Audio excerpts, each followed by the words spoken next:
Okay, this is the Baltimore City Council Budget and Appropriations Committee. We're here for fiscal year 2020 budget. First panel is going to be cleaning and beautifying the city. We have that followed by water service, followed by Department of Public Works, all other services. I'm Councilman Eric Costello from the 11th District, Chair of the committee. Going left is Councilman Leon Pinkett, 7th District, Vice Chair of the committee. Councilwoman Mary Pat Clark, 14th District. Councilman Yitzi Schleifer, who has not taken his seat yet, 5th District, member of the committee. Councilman Ryan Dorsey, 3rd District. Councilman Chris Burnett, 8th District. To my right, Council Vice President Sharon Green Middleton, 6th District. Councilman John Bullock, 9th District. Councilman Bill Henry, 4th District, member of the committee.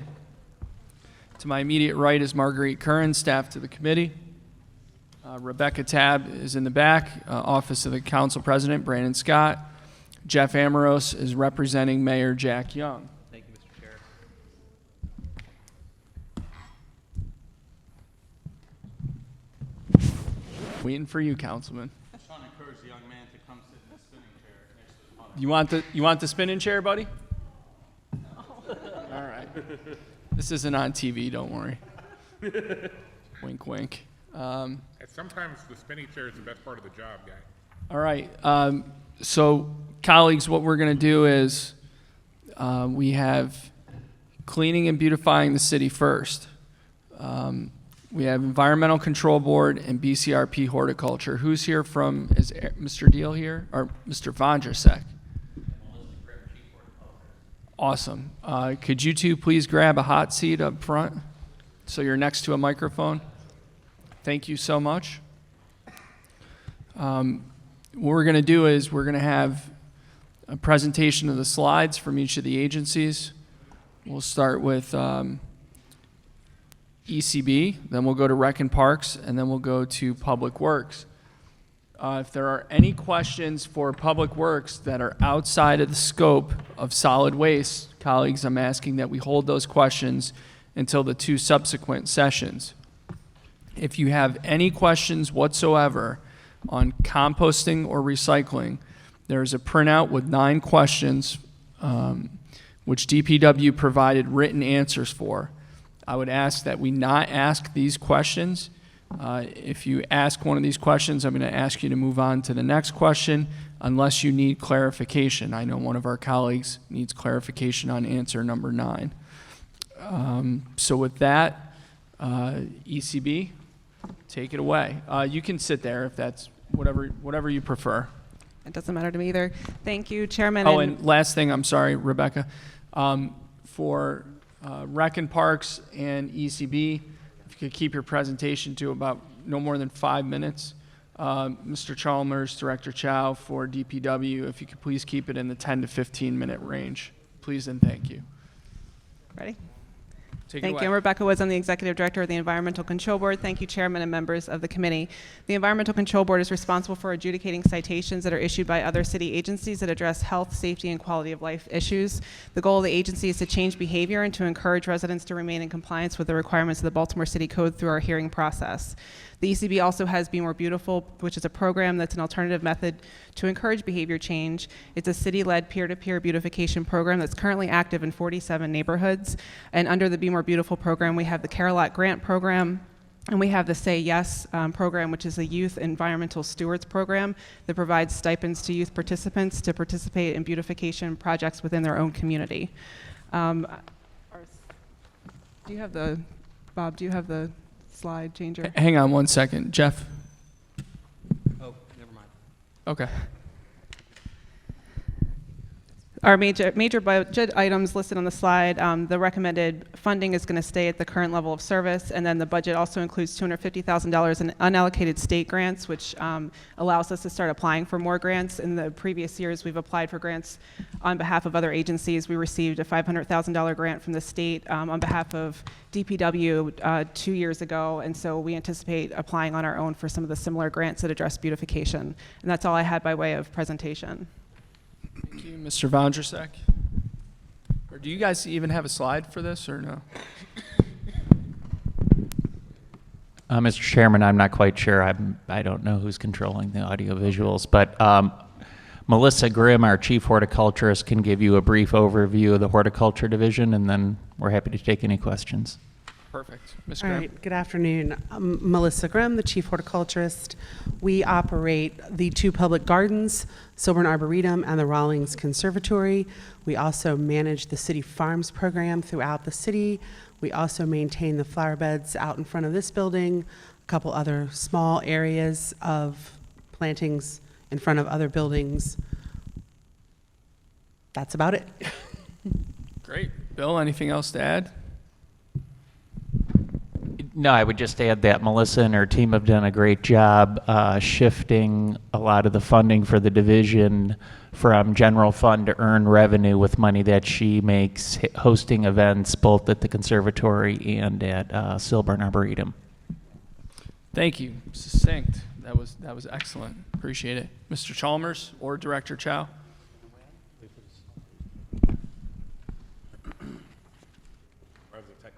Technical difficulties, like the rest We've of the been city. having those for the last month. It's all good. I believe you can refer to Director Johnson for this one. Your words, not mine.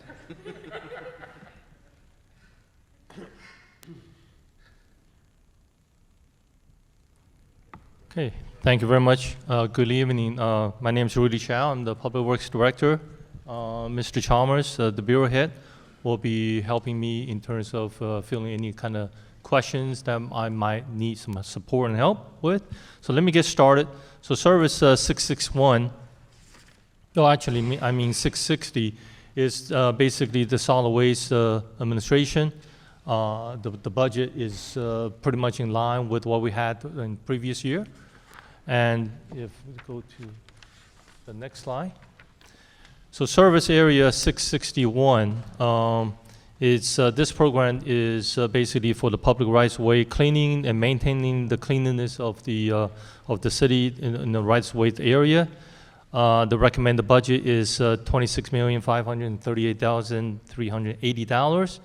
Now you notice that there are $2 million federal grants there. That's basically a placeholder. We'll continue to seek out for grants, and we're trying to get up to that $2 million range. Now we continue to provide services in, for example, cleaning the dirty streets and alleys, the bus stops, of course the marine operations, the mechanical street sweeping, graffiti removal, as well as the casino sanitation service area. One thing to note is that this program, we were able to add a night shift, which basically is 2 crews to sweep and clean major gateways. However, this is done so without additional funding.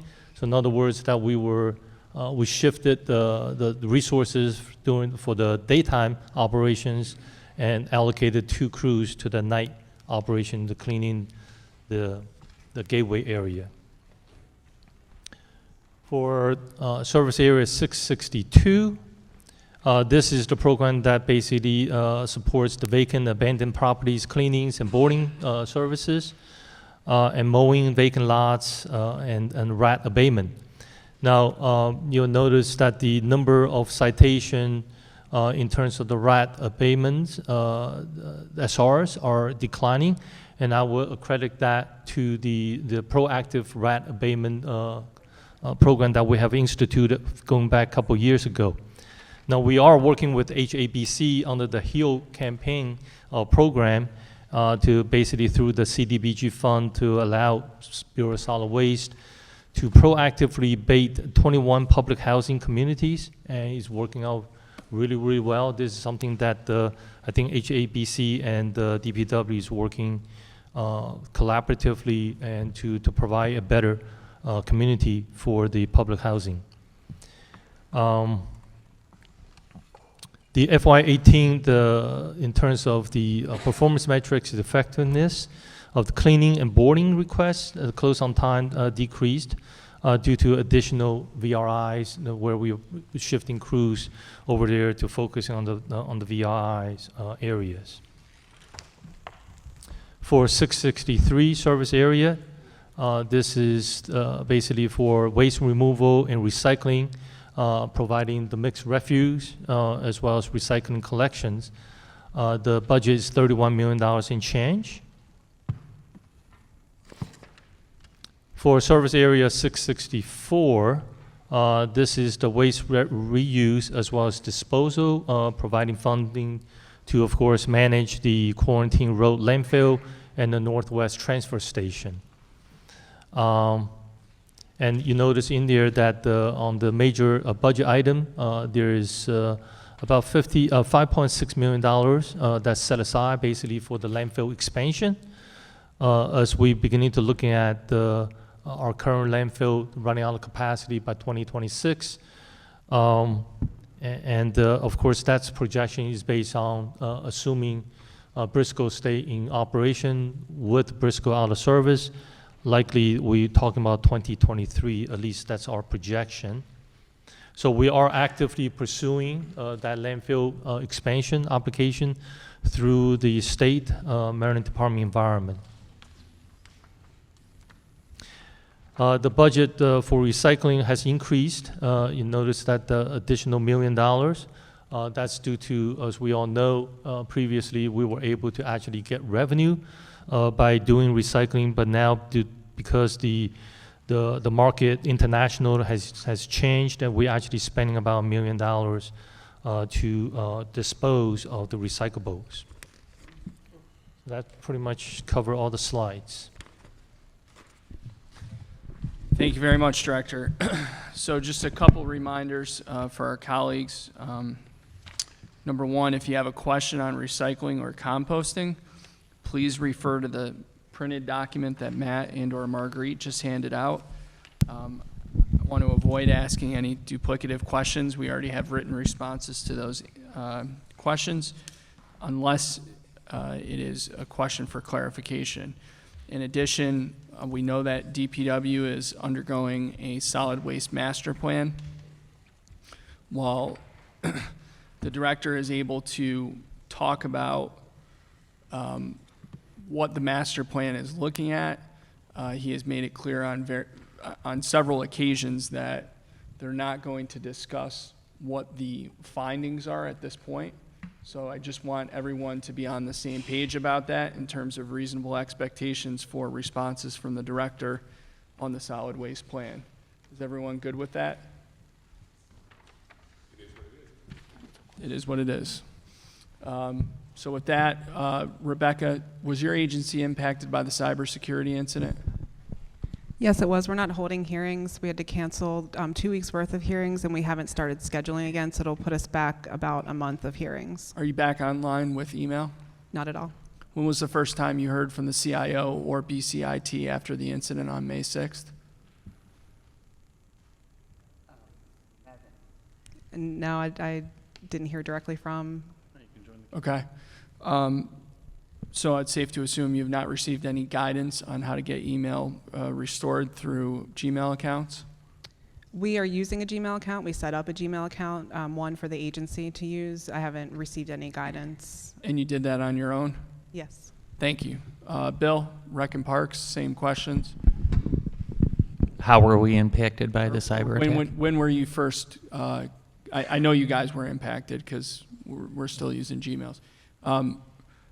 When were you first contacted by the CIO or BCIT after the May 6th incident?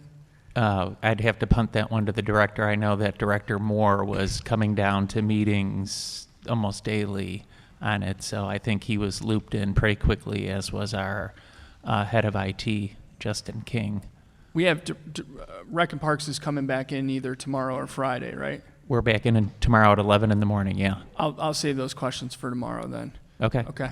And Director Chow, we'll get to yours, the cybersecurity stuff, after.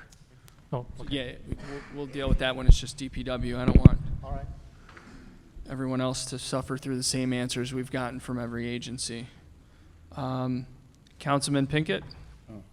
Oh, actually, I had two quick requests. One, Director Chow, can you provide an updated org chart for DPW? So that would be the level of like the line on the org chart that's below Chalmers. So like all of your quadrants, you know, basically that level and up. Jeff, what number is that? 65? 68? 70. And then, Director, you mentioned 21 public housing projects which are undergoing, currently undergoing rat rub-out treatment. Does that cover all of the public housing projects in the city? Yeah. Yes, thank you. Councilman Pinkett? Thank you, Mr. Chair. My first question, Director Chow, or maybe this is for Mr. Chalmers, whomever. Service 662, vacant abandoned property cleaning and boarding. The measure related to % of cleaning and boarding requests completed on time. FY17, 94%, FY18, 71%, and then we have the targets of 90. What happened for the percentage to drop that significantly? Yeah, so you are specifically looking at FY18 where it dropped down to 71%, and that is attributed to, that's the year that we shifted the crews, try to support the VRI. That's when the VRI first instituted.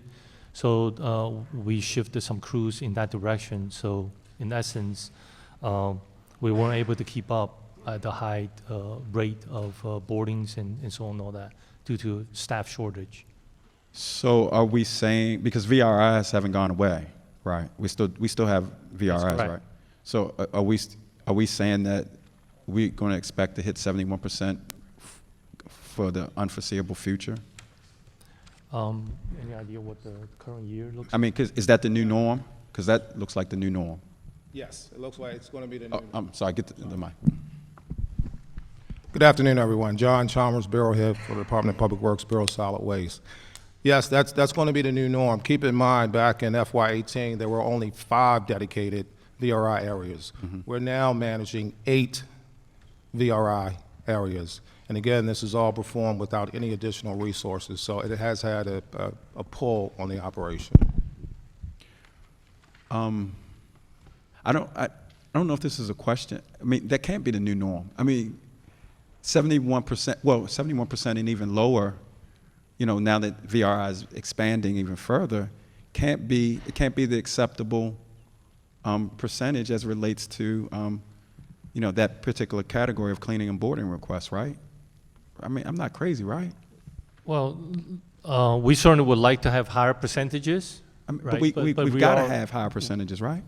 But we really are talking about resources, right? This is really the people boots on the ground and performing this type of work. And then if our budget is held steady, which it is, when there's added responsibility or expand the program, we, in essence, rob Peter and pay Paul. We're going to have to shift resources. Something else going to give. I mean, unfortunately, that's the reality that we're facing. And so, and I'm not disputing the validity of the VRIs and us committing those resources today. Are we seeing, I mean, for us to essentially deprive all the rest of the city that's not in the VRI from efficient services, are we seeing that much of a improvement, I guess, in the VRIs that it's making the difference that we anticipated as far as committing all these resources to it? Well, I think that would be, I mean, in terms of overall success of VRI program, you know, we're certainly not in the position to respond to that. I mean, because we don't have data for all of it, but we know from our perspective, you know, we were able to turn the work orders or SRs around quicker. Like, for example, I believe the VRI areas now, the target is 15 days, where the rest of the city is really 30 days. You know, so that's... I mean, we do know that, especially during the fall, winter months, that a 30-day turnaround on cleaning and boarding could mean a block could get burnt out. We do know that, right? We clearly understand that. Okay. Thank you, Mr. Chair. Thank you. Councilman Henry. Thank you, Mr. Chair. Several of the agencies have given our offices and our staff lists of alternate email addresses and alternate phone numbers as a way to reach staff during the time when when Exchange was down. We did not ever get a list from DPW. Is everybody back up such that we should be able to reach them on their city email addresses? And if not, can we have a list of the alternative email addresses that you're using to communicate internally? Absolutely. I apologize. I didn't realize that you didn't receive our list. BSET is actually now is just beginning in the last couple of days, beginning to restart some of the email. For example, my email is up, and I know they're working in Able Woman, building downtown first, and then they're beginning to work outbound to other service centers and so on, all that.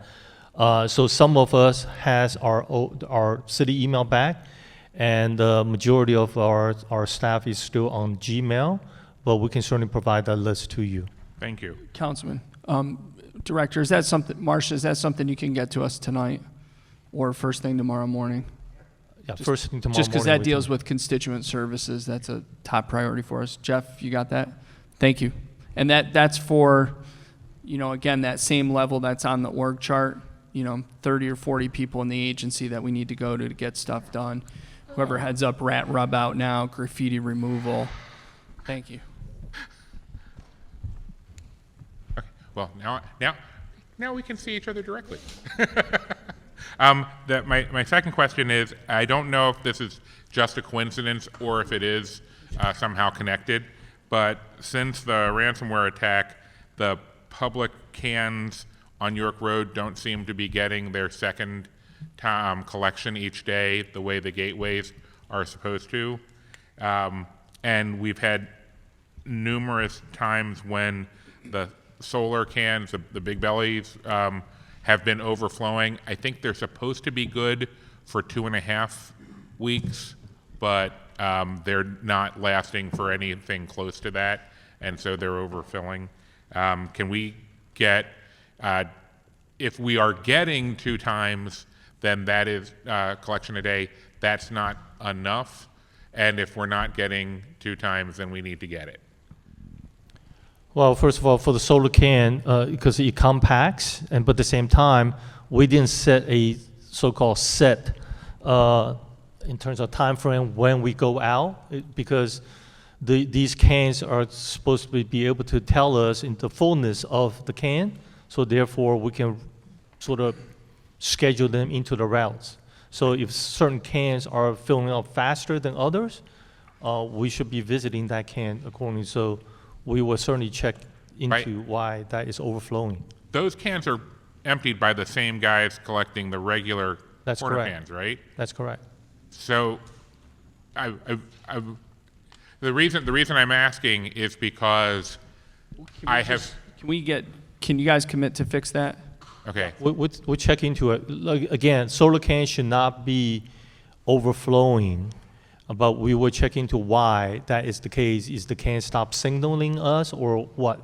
But we'll check into it, definitely. I guess what I want to make sure is in your process is it appears that your trucks only collect from the solar cans when they think they're supposed to, because they have emptied a corner can, like a regular corner can, near a solar a solar powered one that is overflowing, and not emptied the solar powered one. And so that tells me that there might be a systems thing that needs to be tweaked. Right.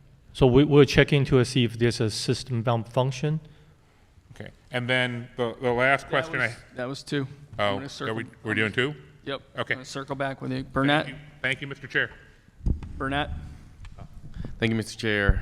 Thank you, Mr. Chow, and to your team for continued partnership to make the district and the city better.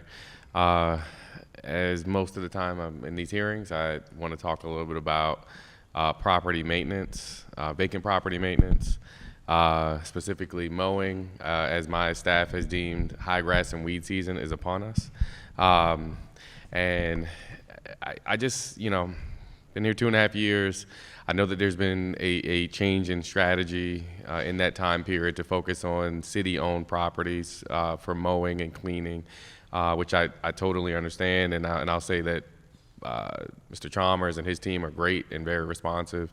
No matter what time of day, weekday time I'm calling to get assistance for either debris removal or to try and get on the mow schedule. But it also is starting to feel like a little bit of insanity, and I know if I'm feeling that, I know the crews are feeling that.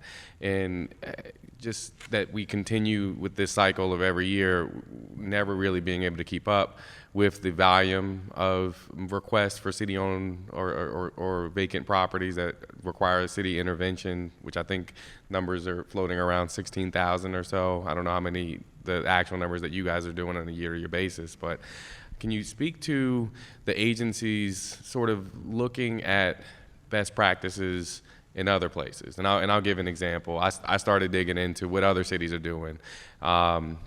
One that stood out to me was in Philadelphia. They have a program called Land Care, where they are currently maintaining, in partnership with a nonprofit entity, the Philadelphia Horticulture Society, maintaining over 12,000 lots. But one of the real innovative ideas that they took to this is, turns out the grass that we have in the ground grows pretty fast and pretty high.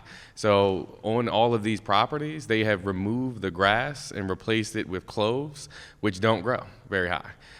And then they also are using neighborhood folks. They're paying them to help with some of the additional maintenance that's required. They have a partnership with organizations that work with returning citizens. But more importantly, the thing that stood out to me was like, let's just change the grass seed. Let's change the way so that we're not continuing to just do the same thing over and over again, which is mowing. And I know I talked to Mr. Chalmers, like, why don't we just like kill the grass seed? Let's do something that does not involve continuing the cycle through over and over again, always perpetually behind on the mow schedule. I drive up Edmondson Avenue, I drive on Old Frederick Road, I drive through Howard Park community. I mean, it is bad every single year, and you don't have the manpower to keep up. I know it's true. I mean, even expanding, I learned the other day that it's the same crews that are doing solid waste pickup are also doing mowing, and folks are trying to juggle that schedule, which for me is a challenge when I know this is a funding thing and you need more support there, but what is the agency doing to really look at best practices that other cities are taking to either through public-private partnerships or innovative ideas like, let's just get rid of the grass seed so that we don't have to worry about within the first month of the grass getting 8 feet high, and then you guys are out there 1 or 2 times a year at most because of the capacity issues. The city looks bad when you're driving up these main corridors and these main arteries, and I know that the crews are working as hard as they can. It is not an easy job, and I have utmost respect for them, but I think at the top of the agency, in your position, Mr. Chow, that you have to start to think through, how do we approach this challenge in a different way? And when other cities are leading the charge and are national best practices and we're not, and we do a great job on the water side, and I applaud the agency for that, but I feel like the way that the city looks and feels from a public health perspective, it's not good. Because when we know we have this high grass, where we have dumping, you lay that's the only map I have in my office is where all the vacants are, because I know that's where the violence is going to be. I know that's where the trash is going to be, the dirtiest alleys are going to be, and the highest grass and weeds are going to be in those same areas. And I know that some of my constituents in other parts of the district are like, are you anywhere else in any parts? But I'm like, I have to spend time here. Sorry to rant, Let's give him it just drives me nuts, man. chance to respond. Yeah. So first of all, I definitely share your sentiment. We recognize that every summer we go through this exercise, right? So I would say I would respond in 2 parts. First part, last year was the very first year that we instituted a program basically to be good landowners, right? So basically we're saying we will basically mow all city-owned properties, which we did. Because that's always been an issue. So do we have enough resources to handle what city owns, right? We've proven that was done correctly, and then we are able to keep up that demand. Now we just into the second season now in terms of that strategy, but at the same time I would say, Mr. Chalmers, under the bureau, we have created a new office. It's basically a support services office that's currently has supported by Kristen Ottendorf, sitting in the audience, and Joanna Pei, raise your hands, right? So these two ladies, the charge for them, it is exactly what you are saying, is that they are the one that's supposed to go out there, start thinking about strategically, innovatively, and research what other cities are doing. So bring those ideas and thoughts back so we can basically go to the next phase, which is, now we know we can do it just by scheduling these routes and then effectively clean the city own, but what is the next step? Many things that you have mentioned earlier as well, but there is that wild card out there, which is the privately owned lots. Now, that's always going to be the challenge. We have written a paper, a business case basically laid out, based on our resources. Here's city-owned lots that we know of what we need to clean.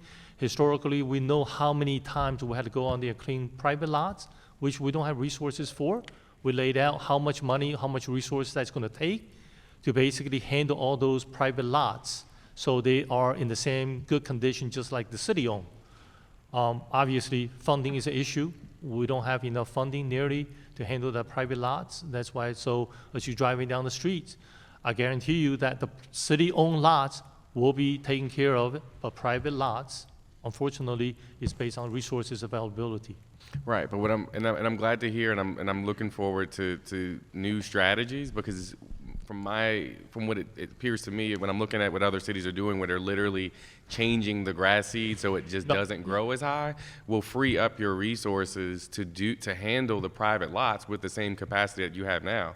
The reason that you aren't able to keep up is because the number of city-owned, it takes a significant amount of time, and if we have a summer like we had last year, which is going to be the new normal as we deal with climate change, you're never going to catch up with that strategy. It's just not going to happen. We had way too much rain last year for it to happen. And again, this is not a shot at your crews or your guys, but there needs to be more thinking at the top around how do we use what we have better in a way that's more strategic. And other cities have figured that out. This land care program has been around for over 10 years. So the fact that we're now thinking, this long, I mean, this has not been a 10-year problem in Baltimore.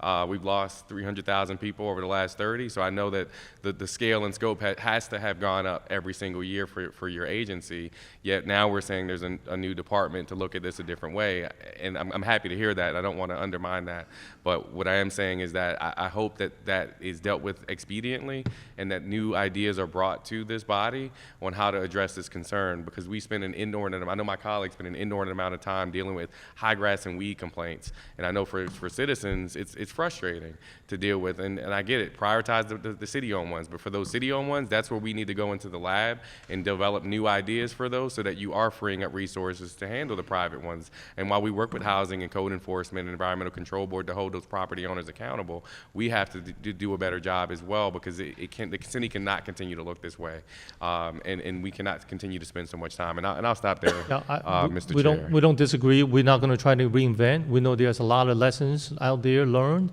and we're going to adopt that. We even talked internally, goats, right? Get goats out there.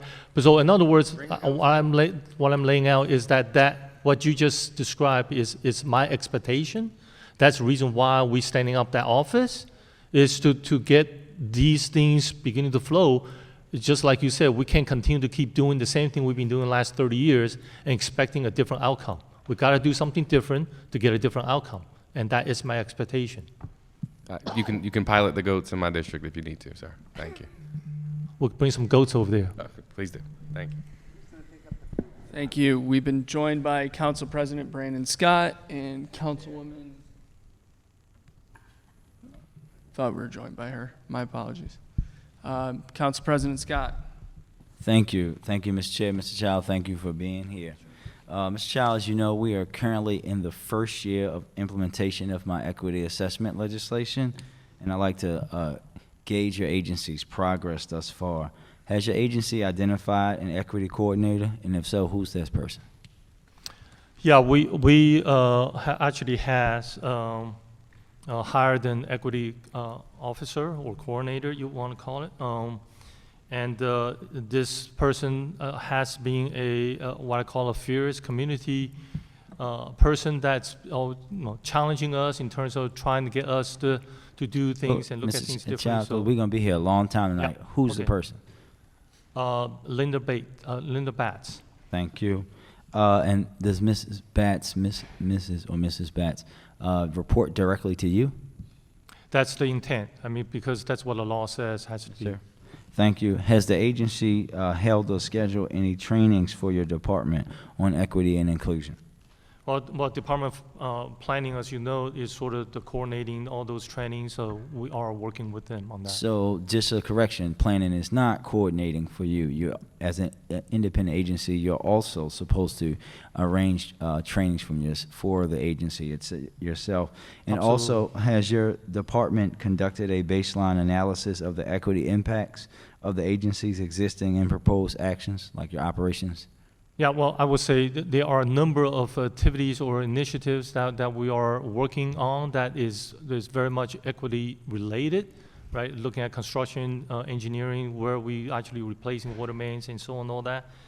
And of course, our YH2O basically try to bring the young folks to work and all that. So I would say there are a number of examples that we're working on, is marching towards that equity.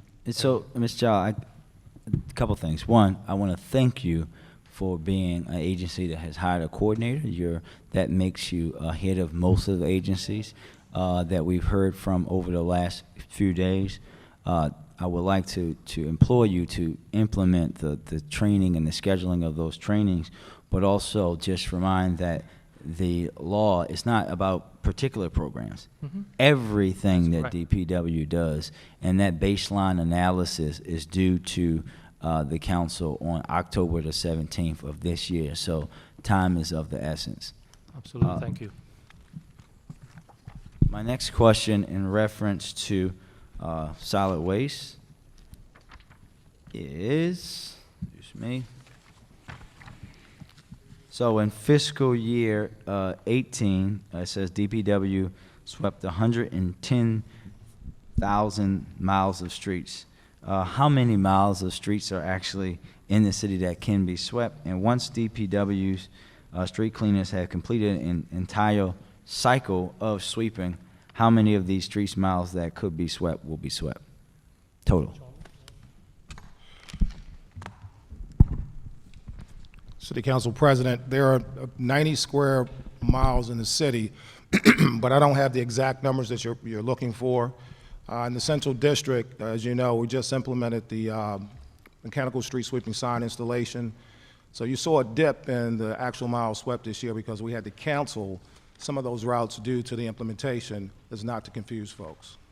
Thank you, and thank you, Ms. Chalmers, for your hard work. As you know, it is still important to me that as a part of the citywide street sweeping plan that the neighborhoods on the outer rims in northwest and southwest Baltimore that these gentlemen represent in northeast where I live and used to represent directly as a council person, those folks are still not seeing the sweepers. They're just not making it to many of those areas. And I know that you're investing in GPS and other routes, things to help with their routes, but we have to try to push that a little further so that folks can see that action. I definitely agree with you, Council President. We are working on Route Smart. We just applied for a grant through the Innovation Fund for $100,000 to implement that program. So we are diligently working to get that done sooner than later. Thank you. Ms. Chalmers, this is my last one, Mr. Chair, for this round. Can you talk about the 10-year solid waste master plan, if you haven't already?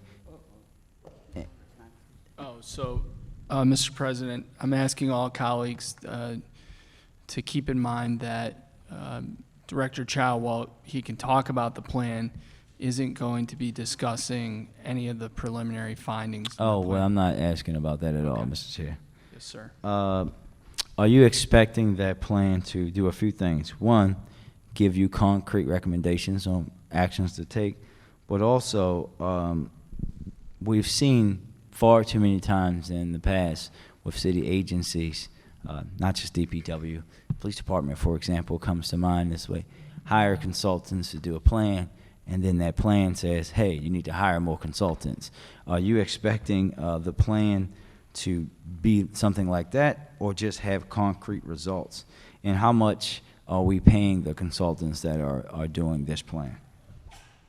Well, first of all, I definitely expect concrete outcome from the master plan. I mean, I'll call it, this is the very first of its kind for the city.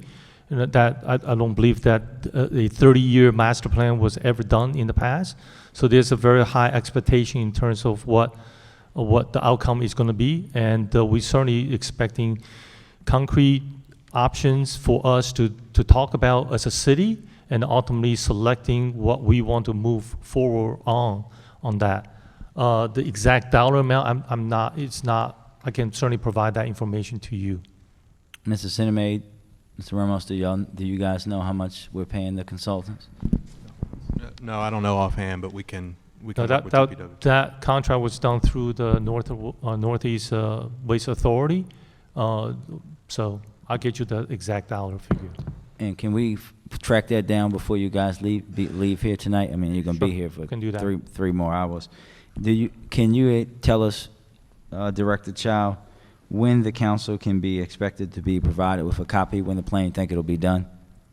It's projected by end of this year, December, which the study should be completed. The recommendation will be coming then, and then from there we can decide what we want to do, and then ultimately the next phase is about how do we actually implement those choices that the city has selected. And then again, for my other question, Director Chow, do you expect, or can you give some sort of reply to if you think that this plan will ask us to have further consultants or further study? Well, like I said, the second phase of it is how do we actually implement. So for example, if it says, well, we ought to have a citywide composting facility, well, how do you actually, we're going to need consultant to help us to build and design a facility as such. So there will be subsequent. But I made it very clear to the consultant currently on board is that that's part of the reason why I'm very cautious in terms of talking about what the potential outcome is, because I don't want to give them any ideas what I'm thinking or anyone in the city are thinking, because I want them to do their job, tell us the pros and cons for each of the options, so we can share that with the council. Thank you, Mr. Chair. Dorsey. Thank you, Mr. Chair.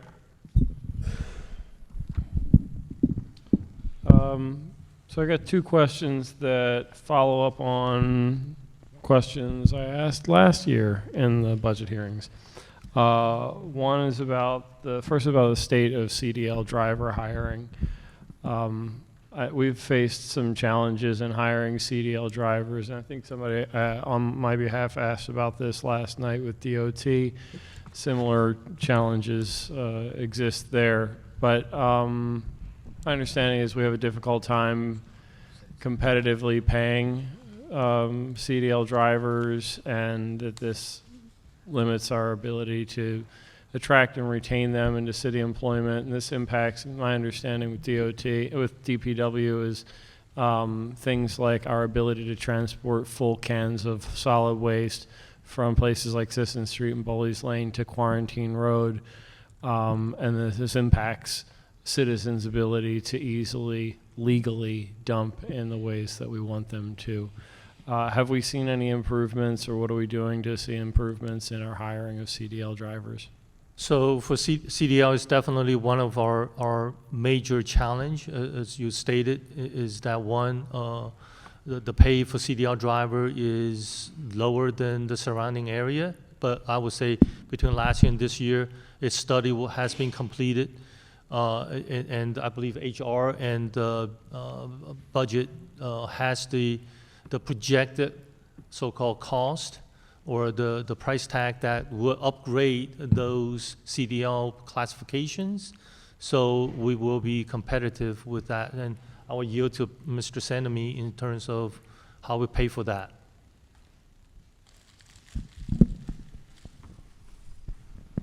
Yeah, so just to add to that, DPW has been working with finance and HR to look at the issue. It's actually not an issue that just affects DPW, hits DOT and Rec and Parks to a slightly lesser degree.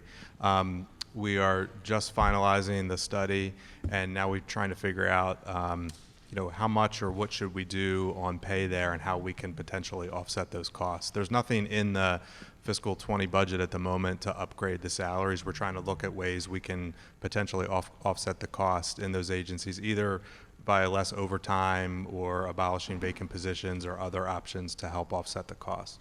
But we do know that this is a clear problem. We do, yeah, we do. This is, generally my instinct. I hear a lot from agencies that our folks aren't paid as much as other folks in the surrounding counties or the private sector. We obviously can't meet that all across the board. But if we have something like this that's critical, that's really slowing down work, we do encourage HR to do that study, and we try to come up with creative ways to make a change there and to finance I it. tend to think that, when we're talking about,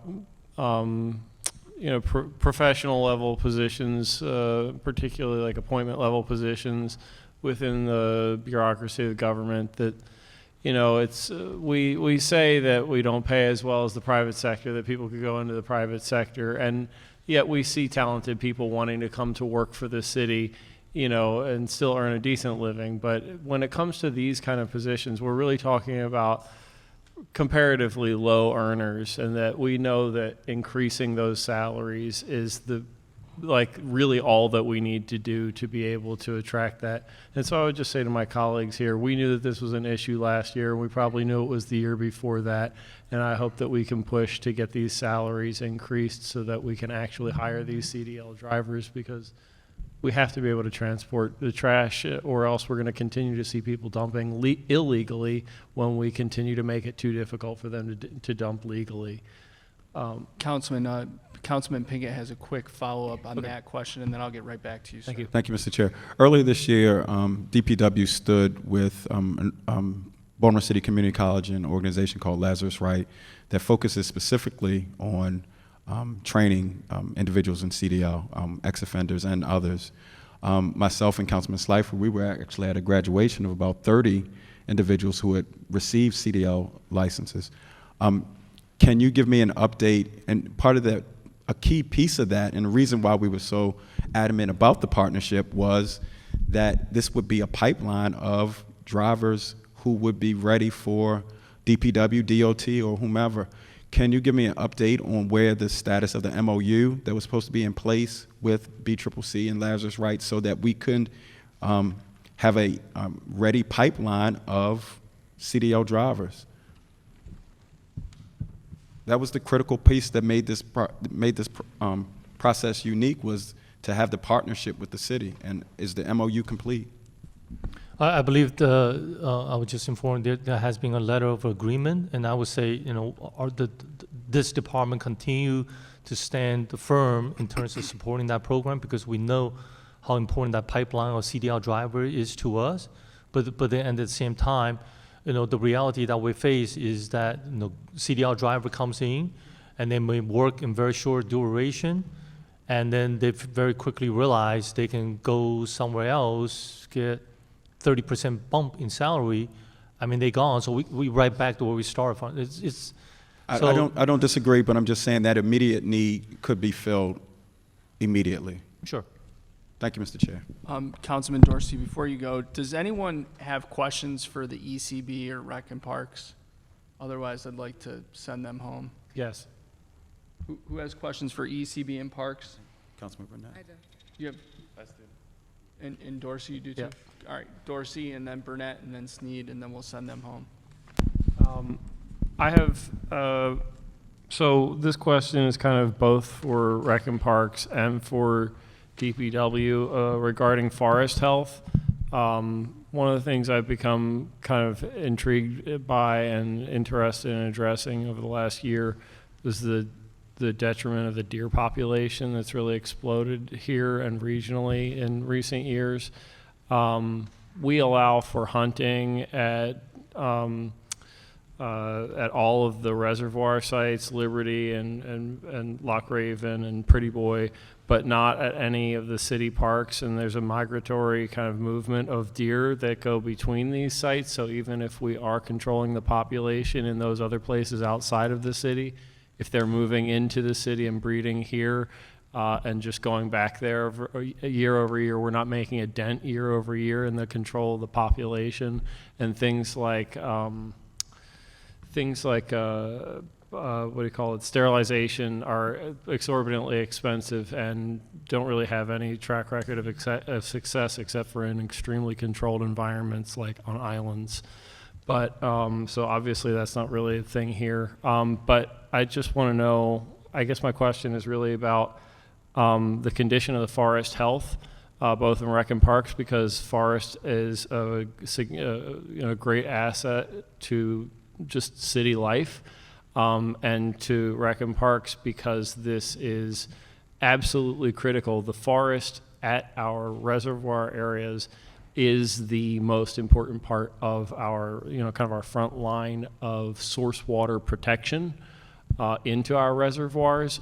Do we have any critical assessments of the current health of our forests and projections over the next 10, 20, 30, 40 years for the life of our forests? Because also, as deer are continuing to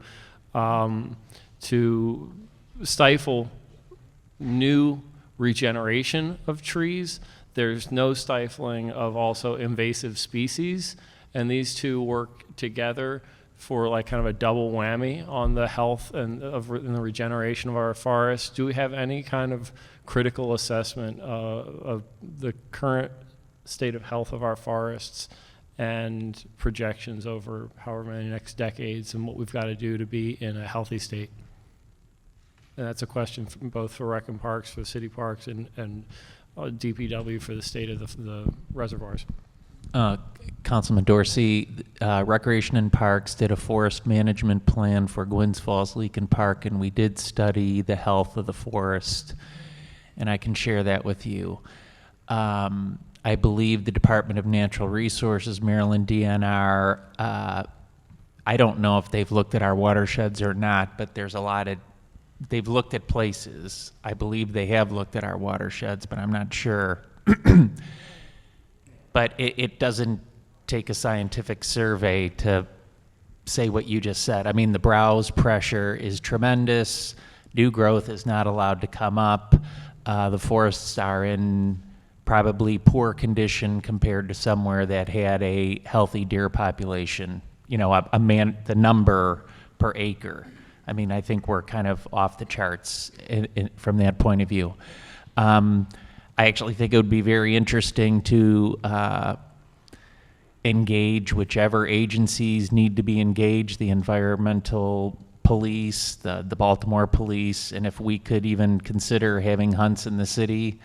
It's not an easy topic to discuss, but there has to be something done to control the deer population. I would agree with that statement.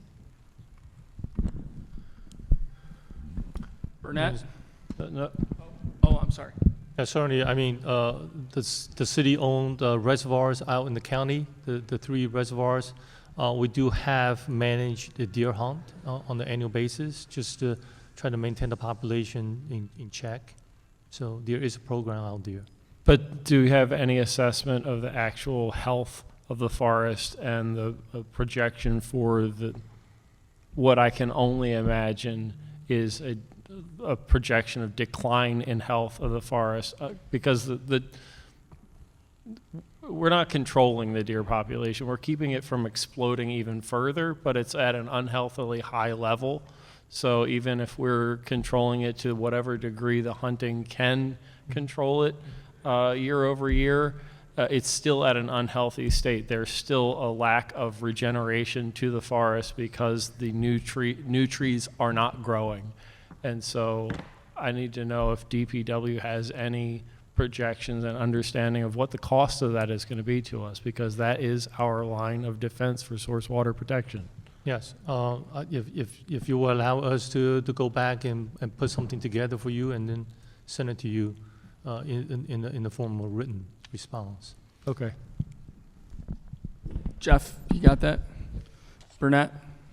So I'll just tag on really quickly that I know that Rec and Parks at one point was looking at doing a deer management study. Do you have an update on where that might be, Mr. Ronjasek? I'm not sure if I committed to doing a deer management study or if our forestry division did. Forestry, yeah.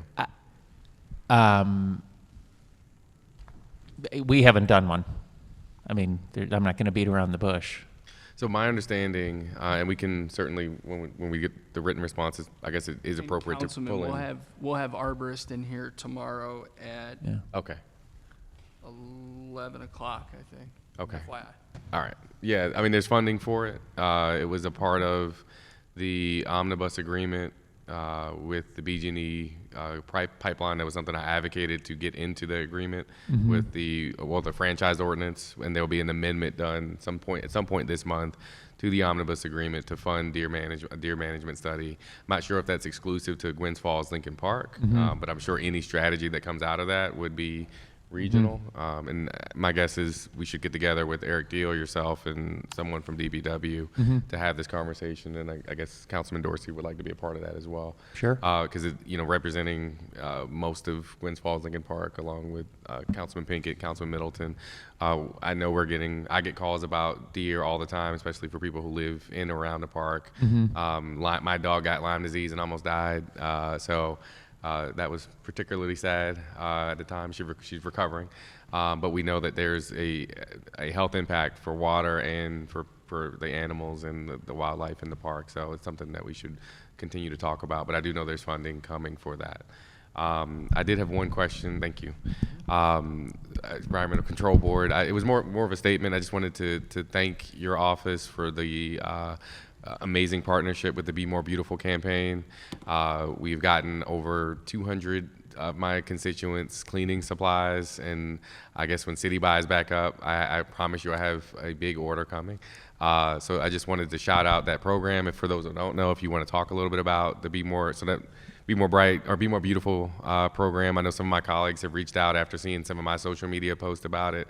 But it's a strategy to work in conjunction. I view it as a strategy to help support the work that is being done at DPW to keep our streets clean with a more sustainable focus, that if we can get residents involved in doing it themselves, it makes that job a lot easier and more sustainable. But I'll take a step back and just give you the floor to talk about it, because I think it's a great program. Thank you. I'll just take a brief moment. We have captains who sign up as the leader, and then we have people who pledge to keep their area clean and call 311 and participate. And thank you for all of your support. It's been great. And your communities aren't official members of our program, but we've adopted them, certainly. And I know that we do have an order ready to go that I think we just pushed through city by. Once it became up and running for us, we could do that part of it. We can't do anything else, but we could do that. So we're ready to roll.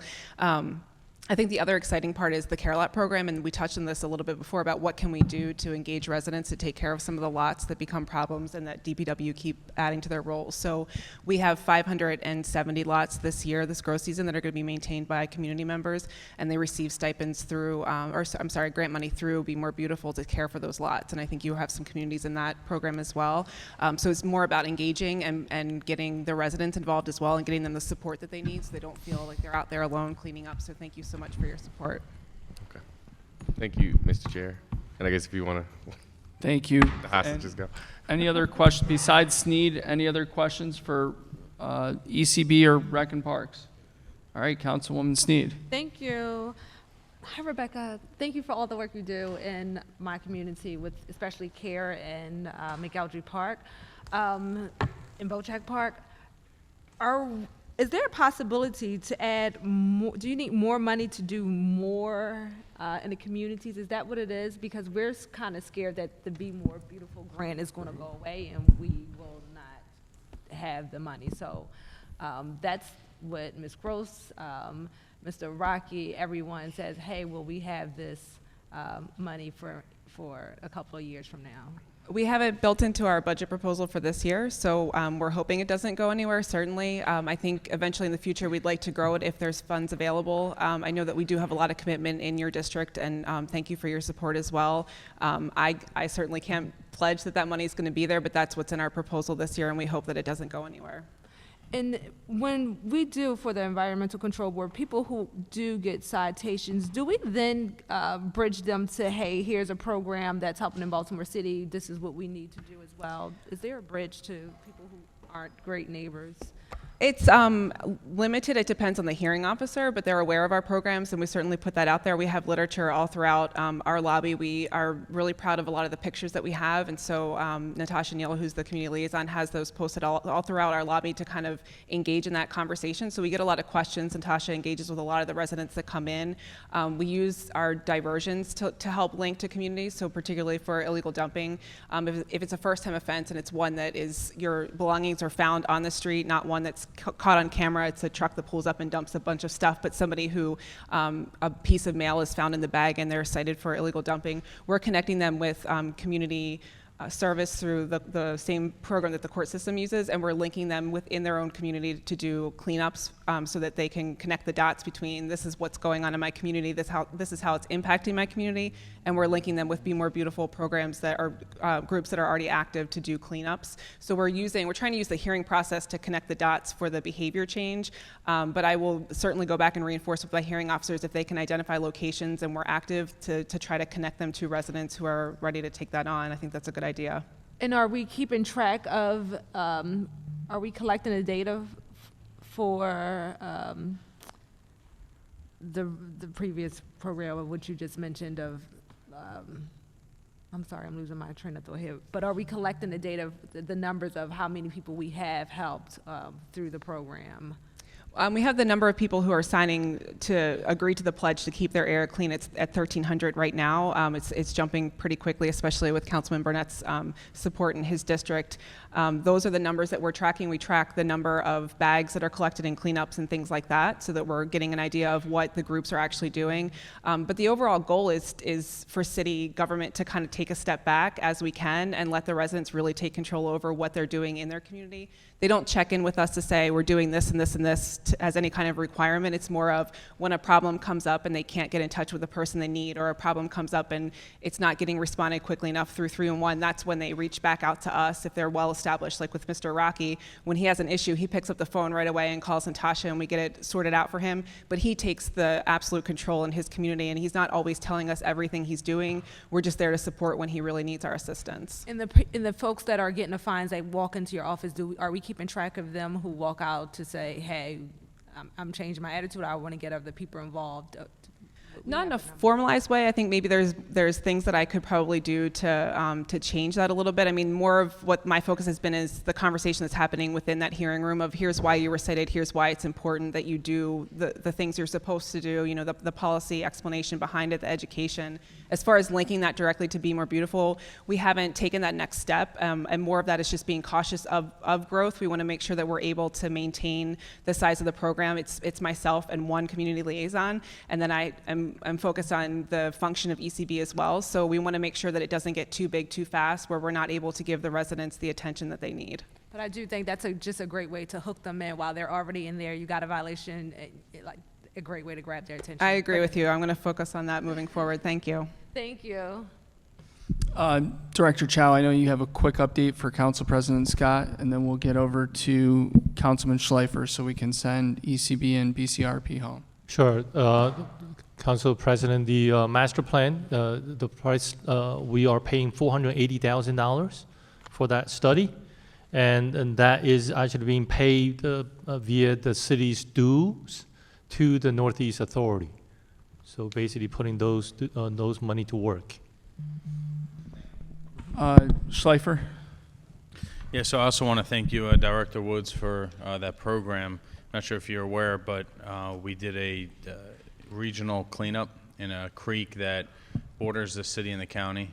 And so myself and Councilman Pitoka from the 2nd District in Baltimore County, we teamed together and got a lot of our community groups involved, and we had over 100 people show up to that cleaning, and we pulled out over 100 bags of garbage from that creek. I don't think it's ever had a creek cleaning before, and so we pulled out things from there. So I appreciate you guys' willingness to assist us with those programs, and also shout out to Councilman Burnett over here, because I only found out about it, about some of these cleanings from his Facebook posts, and we decided to do it, and your team was very responsive, and it was great to be able to come together and accomplish that and clean our waterways. So. Thank you. Thank you for your support.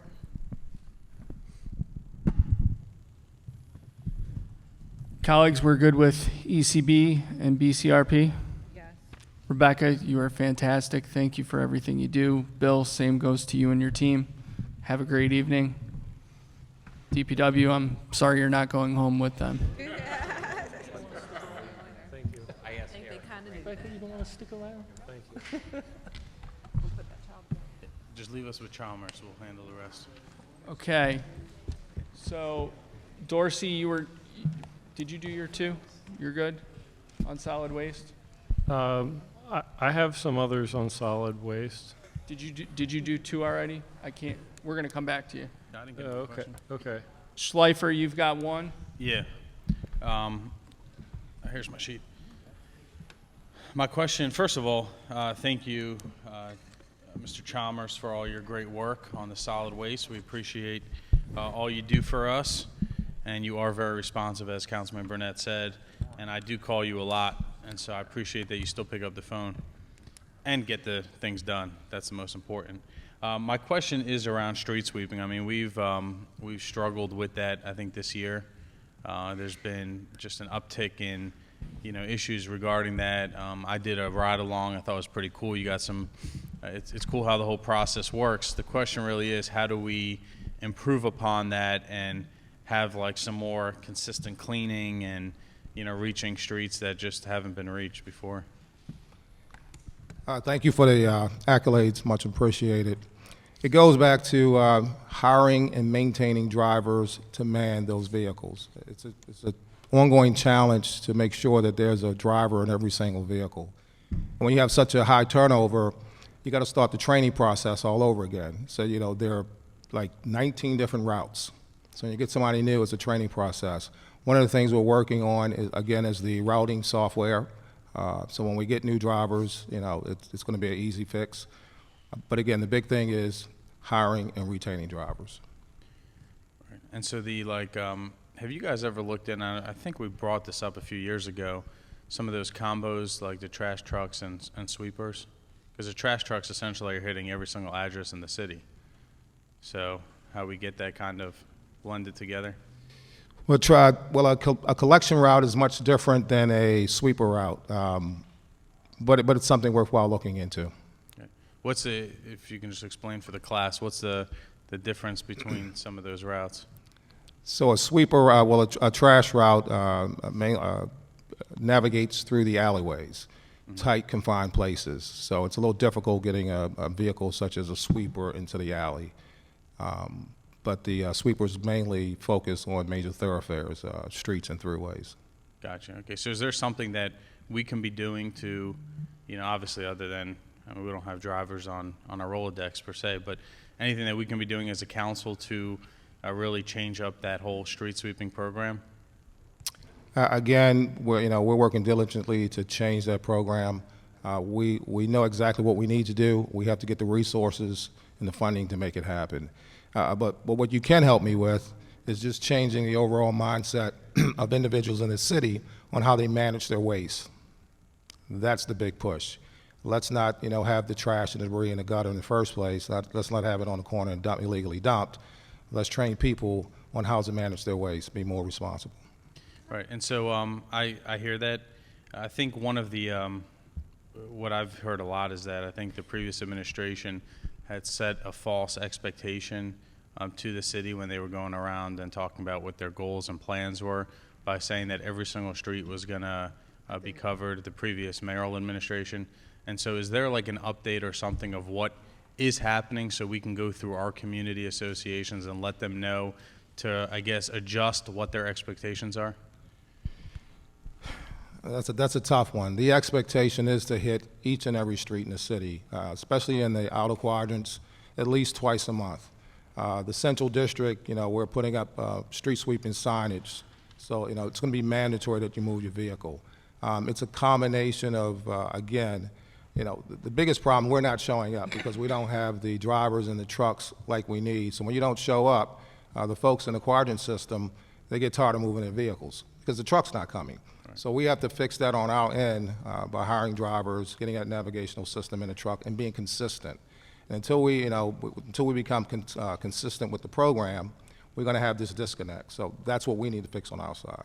And can we request, at least in those areas that we know it's not going to be consistent, that DOT doesn't come around and start ticketing cars, so that it doesn't add to an additional level of frustration that they received a ticket, but yet the sweepers never showed up? Yeah, well, they should still follow the street sweeping signage. If you need to move your vehicle, they should move their vehicle. That's a difficult one to task, but maybe we can talk about that one. Yeah. If I may jump in for a minute, right? First of all, we know when we first rolled out this so-called citywide street sweeping program, especially the outside of the central district, we basically said, we want to, change people's behavior so they know, when we are coming through, and they will move their car out of the way so we can do the effective sweeping. And obviously now, after a couple of years, we know certain neighborhoods that enforcement is going to be required or a sign is going to be needed to post. But right now we're focusing in the central district and trying to get those signs up and up. And I get it on the fact that I don't really want the citizen out there and try to guessing, well, is the sweeper is going to come today or not, right? It is our intention to be on schedule. Unfortunately, just like Mr. Chalmers said, sometimes we may be short of drivers and some route doesn't get completed or even get to. But I don't think we want to leave that choice up to the citizens, because then when we are coming through, they say, well, we thought you weren't coming through. I think that's the best approach is if the sign's up, we have to follow the rules as laid out.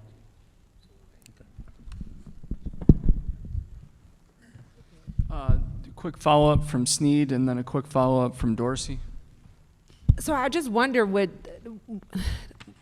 other cities are doing, like say Detroit, that's very similar to Baltimore. Like, when you guys go away, I'm hoping that you go to some of these conventions or whatever, to say what the best practice is for this problem, because I feel like this is not a new problem and the city has been dealing with it for years, but it's also not new to other cities. So what is the best practice of how to clean up a city that's dealing with vacant properties, that's dealing with people fleeing the city? And then the other part was for what Yitzi said, the councilman said in reference to people moving their cars. I felt like I saw a documentary where they actually had, when you had a street sweeper come, there was also someone behind them. Again, I'm not for people getting tickets, that if the signs were correct, you still had to move your car, and if you didn't, you got a ticket. So it's the street sweeper as well as the ticket person right behind it. And it doesn't happen that way, but it seems like it should happen that way, and people would then move their cars. So those are my two questions off of Councilman Yitzi's question. So let me attempt to address the first question you had, Councilwoman.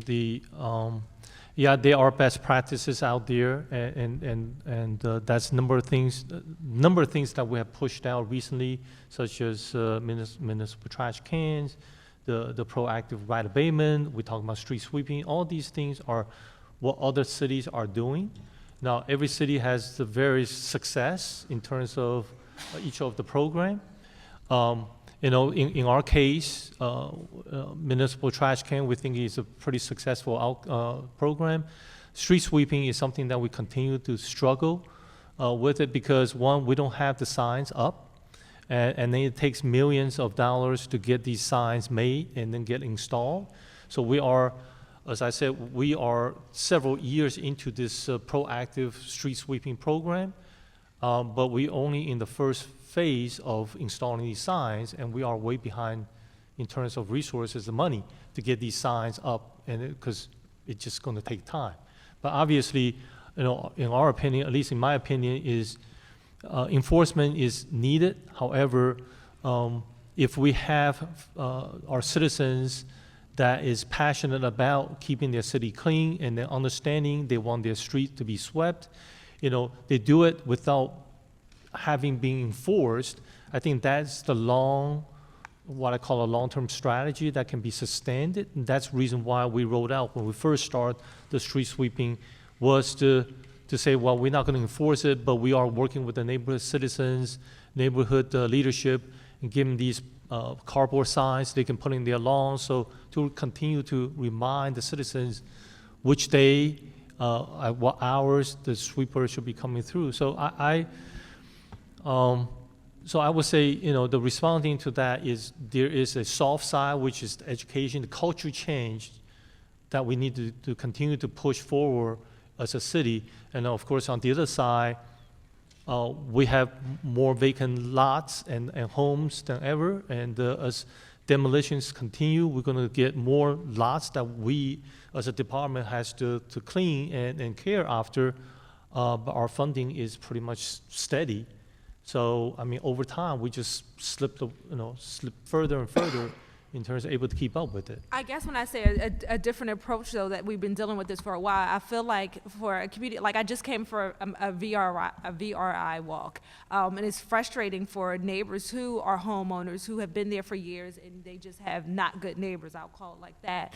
But I feel like we have folks in these same neighborhoods that need jobs, and I feel like put those people to work that on the ground, that live in their community, give them a couple of extra dollars to clean up their neighborhood. Because again, I feel like that is something that's not new, but it's an idea that we could maybe use to help our communities. Because I feel like in East and West Baltimore, we are like felon when it comes to this, and people don't want to move in because it's quality of life. It's not the murders, it's not the shootings, it's everyday quality of life issues that make folks not want to move into the city or move out of the city. That's what I get from it, but I'm just looking for new ideas, innovative ideas, not the same old, same old. I don't think we've been innovative in thinking about how we can help our city be cleaner and greener by empowering the people that live in our community, but also giving them a job to do it.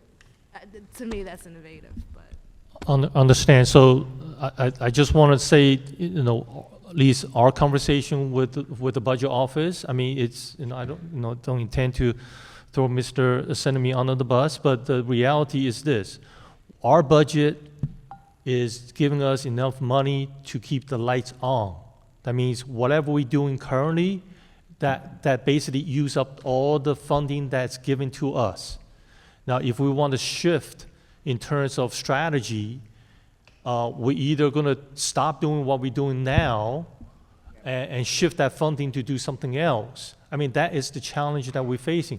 In order to start something new, we got to find extra dollars in order to save future dollars, but we don't have the present dollars. Well, I think we need to do that then. I think we, as I guess the council needs to challenge Mr. Sinema to do that, because we have the program, like we just said how great Be More Beautiful is working, and then I just asked earlier about 1 day's work, 1 day's pay. That worked tremendously in my neighborhood with putting the young men and older men, the seniors, to work in the community to make extra money, and the neighborhood stayed clean in some of these areas. And so I'm like, again, where is the money for that? Because that helped. That showed we had the numbers, we can look at it and see. And what they're doing, what Rebecca is doing, tied with some of the men from that program are doing, it would make a big difference. So I would love to see that really take off. But I just want to say that Be More Beautiful program is a new program. It's new funding.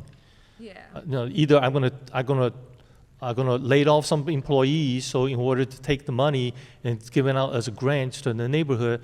I mean, that's the challenge that, unfortunately, that we are facing.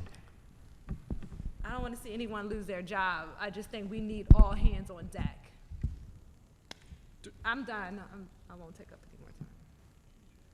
Dorsey had a quick follow-up, and then Clark. Yes, thank you. I heard explicitly that there needs to be enforcement that goes along with plans for sweeping. I didn't hear explicitly that you plan this, like you're putting up signs in the central district. Is that being done in consultation with DOT? Is DOT, who I assume would do that enforcement? Yeah, so the phase 1 sign installation was done in coordination with DOT. And actually, they help us with the contracts, and their project manager is the one that helped managed in terms of sign installations and so on, all that. Now, obviously, there were quite a bit of lessons learned. I mean from about that the exercise. about enforcement. Yeah. Do you have a commitment from DOT to proactively patrol these areas on the day that the sweeping is going to occur? Once the signs are up, Uh-huh. that's what they're supposed to do, and they are, my understanding, committed to do that. Okay, so I just want to note that that sounds to me like we're further stretching the available resources for parking enforcement, and continues to make the case to my colleagues here, as we heard earlier, that DOT really does need, and there's plenty of room for us to justify additional enforcement officers within DOT. And, you know, I would even say it'd be pretty hard for me to believe that we couldn't cover a significant portion of additional sign installation with revenues that would be generated from the enforcement that could be done by an additional number of enforcement agents. If you know, not that I like the idea of enforcement as a revenue generator, but you know, if we do just add the capacity to do enforcement and put up some signs, it will give us the capacity then to fund additional sign installation, which will additionally further improve our ability to do sweeping. So, Bob heard that, right? I like the idea of enforcement as a revenue generating. Okay, good. As I mentioned in the DOT hearing, for positions that, from our perspective, for things like housing inspectors or parking enforcement, for positions that generate revenue, we've never put any limits on what they can hire. Some of the struggle has been just being able to fill the positions that they have. And certainly if there was new regulations or something that with a little bit greater enforcement would generate revenue, we would certainly consider that and work with the agency to do that. Thank you.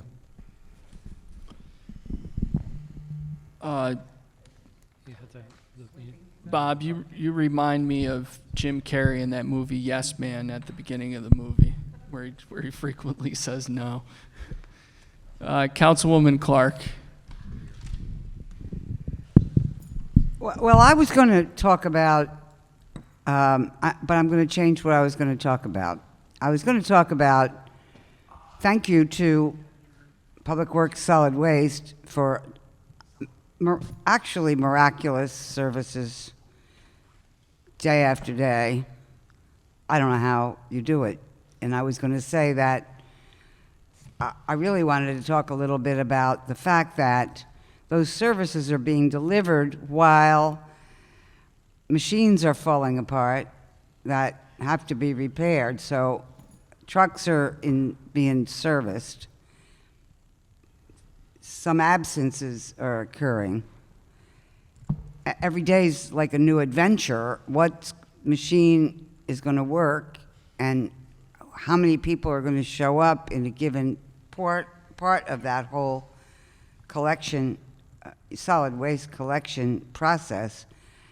And I think that we need to do a better job of funding for salaries that will keep people at work and they can support their families even. More equipment, more modern equipment, and more expedited repairs, if that's possible. And just more support services for the services that are miraculously being performed all over the city every day. I mean, I have nothing but praise for the agency and for this division because I see it happen every day. But I'm not going to talk about that because I'd like to go back to my colleague's suggestion, which is definitely what I agree with. And I'll just take 3 minutes to talk about it. We are not going to clean up Baltimore, not to take away from anything solid waste is doing. And in fact, we need to actually support solid waste so that they have the equipment and the personnel every day to do what they're trying to get done with sometimes half that, or at least only, at minus 25% of that every day. It's ridiculous, and we really need to put our money into it because keeping places clean and is at the root of really making Baltimore have a chance to come back and be a livable city. But I'm not going to talk about that because, so right now, in a very small part of my district, we have a very small grant, which we, to be a pilot for self-help in a community around around illegal trash being dumped near where we're trying to build houses in a whole new development that are way beyond the price of anybody who lives near there. So we're really going to have a hard sell of it. And it's $50,000 for a small part of, yes, Bill, Chum, where we're trying to clean up and keep it clean with the help of the city, but also with some self-help, working with solid waste, Mr. Chalmers and his people. And it's hard to put together, but what it made me start thinking about was what we need to do is what my colleague from the 13th district is talking about. The only way we're going to clean the city is neighborhood by neighborhood. So I was thinking of legislation that would let neighborhoods wave into a self-help scenario by boundaries and by certain problems, like showing that they have an extraordinary solid waste problem and being able to wave into being one of these communities that gets the regular solid waste services, but also gets extra ways to do what Councilwoman Sneed is saying. Hire local people under local direction to do certain tasks on a daily basis that will maintain some cleanliness in that given neighborhood within the project boundaries. Now, that takes money, but it can't be money that comes out of the current budget of solid waste because they can't even pay enough to keep people, we just talked about that, to keep people on the payroll. And so it's a revolving door, and that means, well, we know what it means. But neighbors are neighbors, and they're not going anyplace. And if neighbors came together and had some help and advice from solid waste, the way we're getting on this project, and what we ended up deciding, or what the neighbors decided, is that okay, we need our own truck, and we need to be able to pay a driver, and that person's job will be getting rid of all the illegal dumping in a small area of a large neighborhood, boundaries given. And so that's money being spent from a grant for equipment that Mr. Chalmers is helping us figure out how to identify and buy, and hiring somebody to do the work, to drive and to do the work of that equipment and spotting.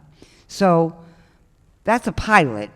We don't know how it's going to work out. We think it's going to help, but there are different ways different neighborhoods would approach the problem within the boundaries they choose if they meet a certain overabundance of solid waste problems.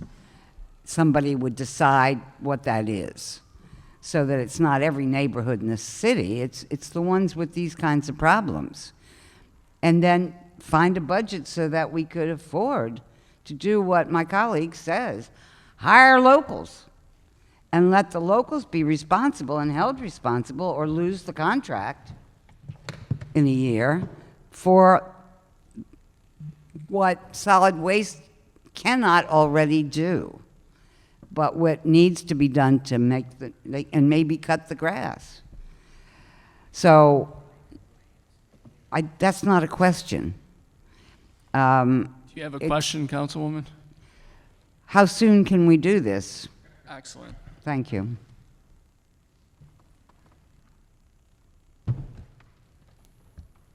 Director, how soon can we do this? I can help translate the questions. Number 700,000. Who's the question for, Councilwoman? The question was No. hypothetical. Who's it for? Well, if I may, I would say. We're doing it already. Right. We already know that solid waste would cooperate Mm-hmm. because we're already doing that. I take it for granted that's where we would touch base to be able to, if it were approved as a plan. Microphone, Councilwoman. If it were approved legislatively as a plan, we would go to DPW and public and solid waste to help us figure out qualifications, like how over the top is your neighborhood in order to be able to apply. And then how many neighborhoods do we think that is when we start to put a budget together for those add-on services? It's like... Councilwoman, I got to cut you off. Is there a specific question? No, I said the question, but I was the- directing it to the gentleman, the two gentlemen. That was my second question. Who is it for? Questions for Rudy Chow? Solid waste John and public works. John Chalmers, Rudy Chow. Someone please answer the Councilwoman's Well, question. I don't expect them. Let me just say, I love the idea, right? I love the idea. And I know Director, it's please Mr. please be brief in the Okay, response. I know Mr. Chalmers is working with you on that pilot Yes. program. The reason I love the idea is that we need eyes locally that Yes. can help us to address those illegal dumping and so on and all that. So again, I would be more than happy to say the DPW will certainly support that if that should come to fruition. At the same time, we'll certainly be supporting in terms of administering that because it is a supplemental program that will help our solid waste operation.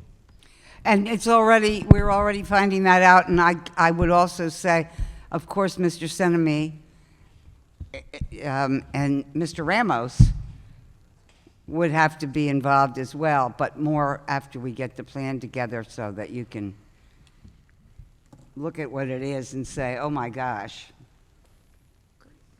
Okay. I've got two questions.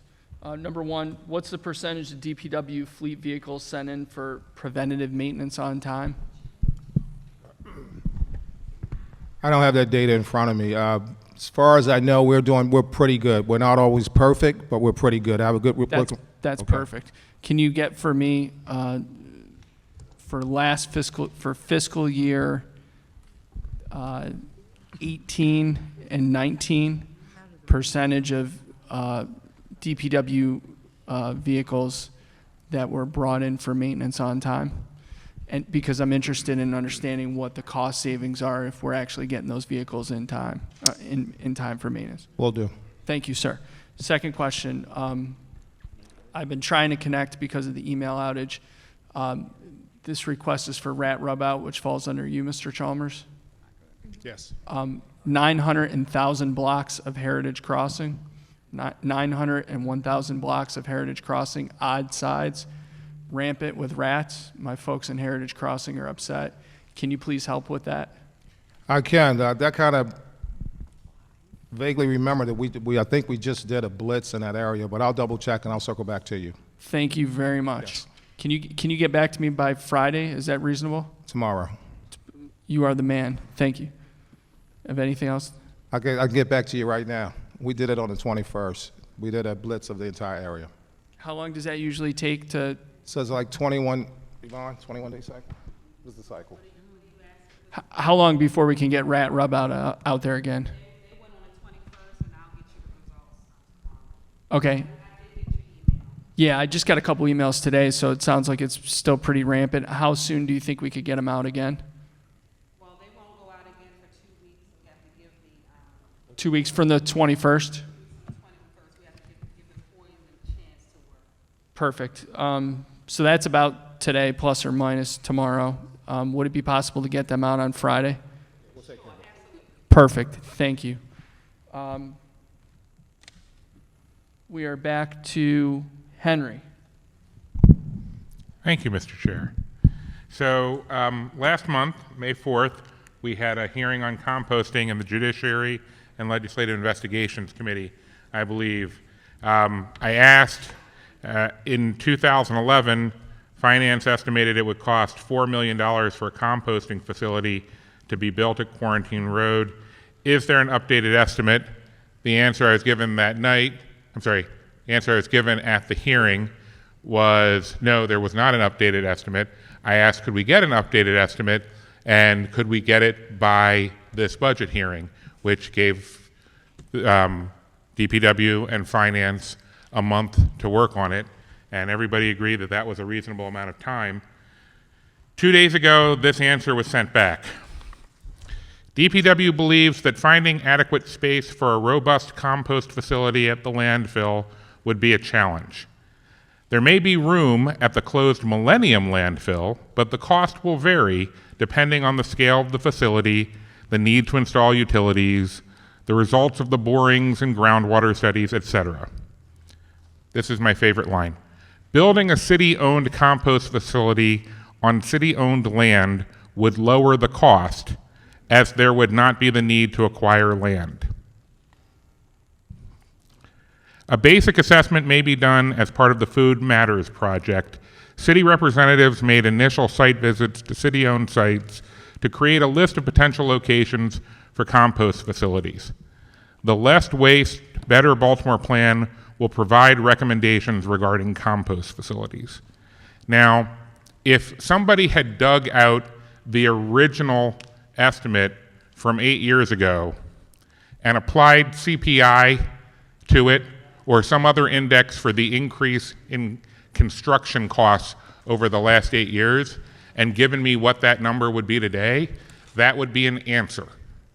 If somebody had gone onto Google and looked up 3 or 4 cities around the country that have built composting facilities or are in the middle of doing them and said, a similar facility to the one we'd like to do over here in Colorado cost $11.5 million. That would have been an answer. This is not an answer. In a month, I got amphigory. I got a semantic content of 0. All I got to my question from a month ago was it would vary and there will be recommendations in a plan months from now. I asked a very specific question, which is, how much would it cost to build the plan, to build the facility that was estimated to cost $4 million in 2011? How much would it cost to build that now? Who is responsible for not answering that question? I'm the agency head, so let me respond to that. First of all, I am not privy to how that calculation of $4 million was calculated. And obviously, in today's technology, there may be improved technology and so on, all that. We don't know what that is. But if you're looking for a short answer of $4 million using CPI escalated for the last 8 years, that will be $4.78 million. And that's, if that's the answer you're looking for. But we're trying to be considerate, try to be thoughtful in terms of that $4 million because the current labor rates, technology and all that. And certainly, if we talk about Millennial Landfill, that's former landfill, and with a cap and on it, whether we can build on top of it, if there's environmental remediation that we need to do, that could cost more, even though that would be offset by because we own the land. So it is sort of, we didn't want to give you a straight answer because that answer might not be accurate. I'm gonna jump in here and simplify this for everyone. Councilman, you need an answer to your question. Director, the answer to the question was inadequate. Can you get back to us in writing? Let's figure out what the cost is per square foot, recognizing that you haven't scoped out the size of the facility, and then put in the additional factors that could impact that cost in addition to cost per square foot, including things such as irrigation, environmental remediation, a potential cap, land acquisition, and any other associated costs. Councilman, would that suffice for you? I would just, the thing that annoyed me about the line about it would be cheaper if it were on city-owned property because then we wouldn't have to pay for land. I know that. That doesn't need to be in the answer. Feel free to have what it would cost to build a good facility and then just add on to it. And if we can't build it on our own land, we'll also have to add the land acquisition cost. Understand. So we apologize if our answer was somewhat vague in terms of response, but again, I want to stress, I don't really want to put a hard number out there only to be quoted later on when we come back as a master plan says, you shall use this technology instead of this technology, because that will change the cost. And I didn't want to confuse anybody. Let me give you some guidance. I want us to do it. So what I'm looking for is a range to ask be put into your budget to do this in the future. In all due respect, Councilman, I believe the chair stated earlier on when we talk about the master plan, I'm purposely being vague because I want our consultant to do their job. So we don't end up having to hire another consultant redoing what they did. So in other words, even though you and I may agree composting is a Mr. good Chair, solution. Mr. Chair, in all due respect, I'm cutting you off because I understand that you're being very protective of the process around your consultant's recommendations, but at the end of the day, that's the consultant's recommendations. This is the Baltimore City Council. Yes. What we recommend should not be held in abeyance until after the consultant has come up with their recommendations.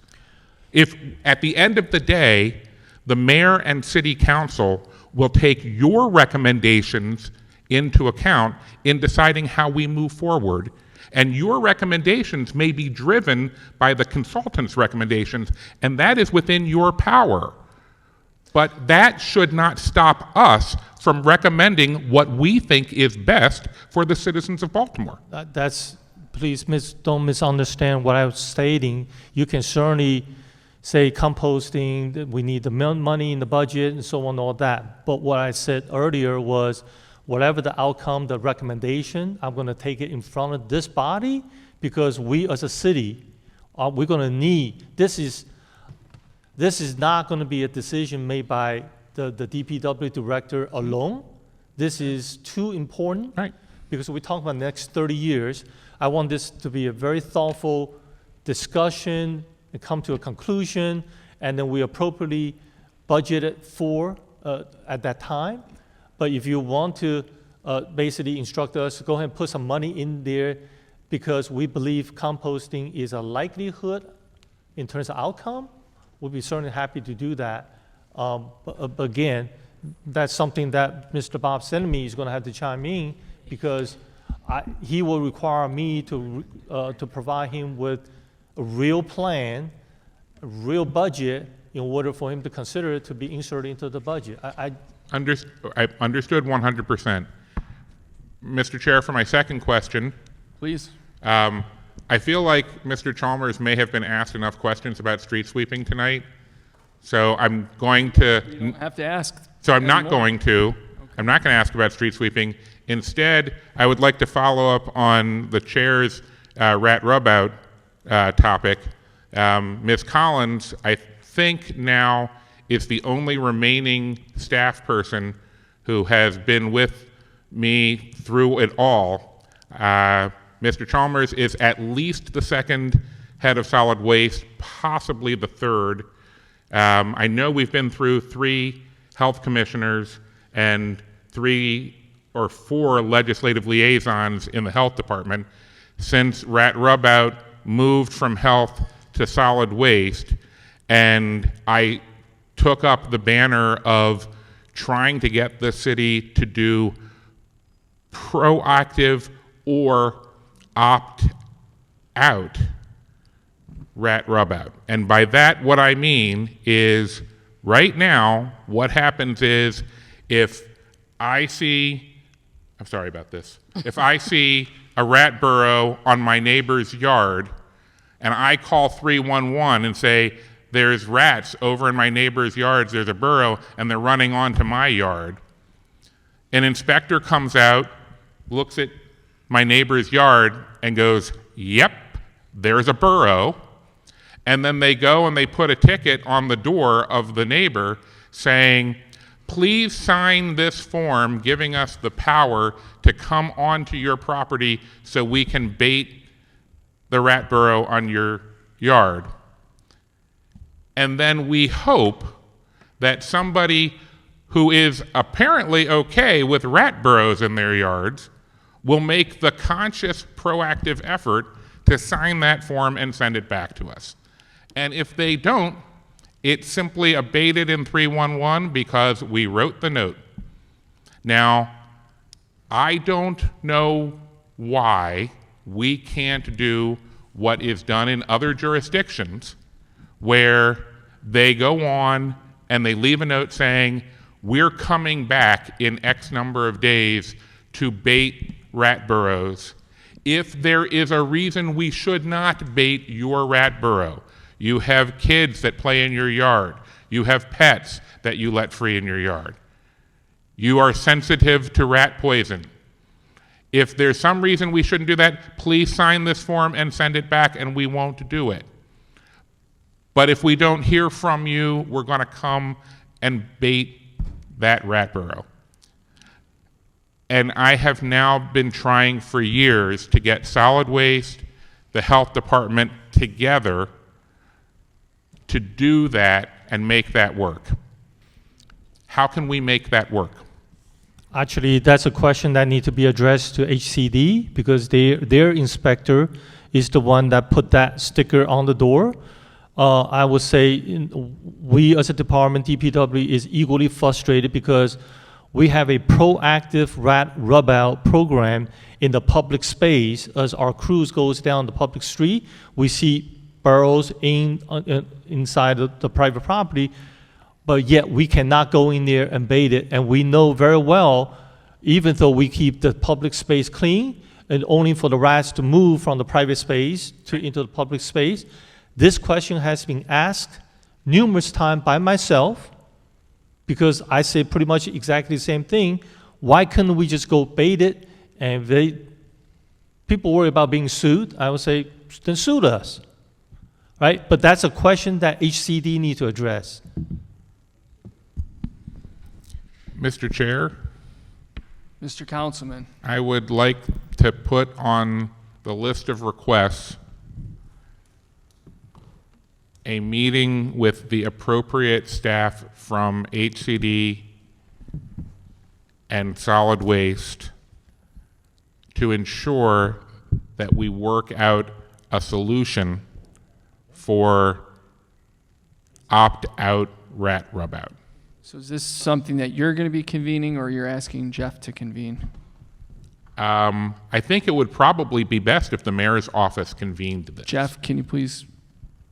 Sure, Mr. Chair. I will convene that meeting. I'm not going to put it in this list of requests because these requests I've been trying to keep as entire councilmanic requests, but I will coordinate directly with your office to make sure that happens. Thank you.